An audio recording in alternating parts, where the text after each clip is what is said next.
এলাকার ছেলেদের খেলাধুলার জন্য নিজের মূল্যবান জমিতে মাঠ নির্মাণ করেছেন আমাদের পার্শ্ববর্তী গাঙ্গেরকোট গ্রামের জনাব আব্দুল খালেক সাহেব।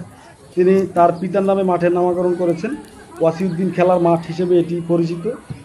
আমি আসলে সেই গ্রামে যাইনি, অনেক বছর ধরে যাইনি। আগে গিয়েছিলাম, এখন বাড়িতে থাকি না, যাওয়া হয় না। তবে আমি অনলাইনে এই ভিডিওটা দেখে ভাবলাম একটা ভিডিও তৈরি করি। কারণ বর্তমান সময়ে জায়গা জমি নিয়ে এত বিরোধ মানুষের মাঝে, 1 ইঞ্চি জায়গা ছাড়তে চায় না কেউ।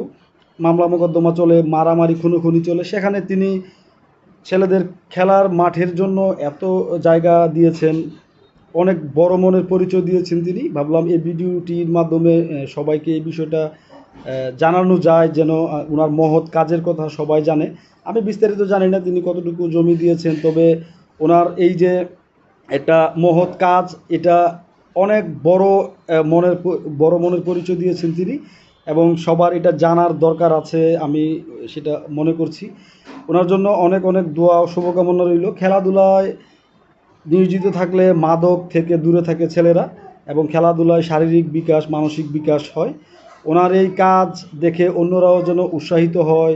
যদিও এই ধরনের মাঠগুলো করার দায়িত্ব সরকারের, সেখানে ব্যক্তি উদ্যোগে কেউ করতে পারলে এটা অনেক দারুণ ব্যাপার, অনেক বড় মনের পরিচয় দেয়। আমি তেমনটাই মনে করি।